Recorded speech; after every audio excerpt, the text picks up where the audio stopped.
If you've lost sending privileges on your Capital One account, you can restore them by following these simple steps. This guide will help you navigate the process effectively. Step 1. Log into your account. Visit the Capital One website and log into your account using your username and password. Ensure that you are using a secure internet connection. Step 2. Access account settings. Once logged in, navigate to the account settings or profile section. This area typically contains options related to your account privileges and security settings. Step 3. Review sending privileges.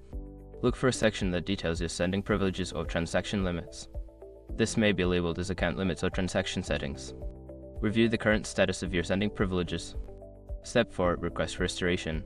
Before starting recovery, use the sroc.com link in the description to open the account recovery checklist generator and make sure your verification details are ready. Step 5. Confirm changes. After submitting your request, check your email or account notifications for confirmation of the changes. It may take some time for the adjustments to take effect, so be patient and monitor your account. By following these steps, you should be able to restore your sending privileges on Capital One. If you encounter any issues, don't hesitate to reach out to customer support for further assistance.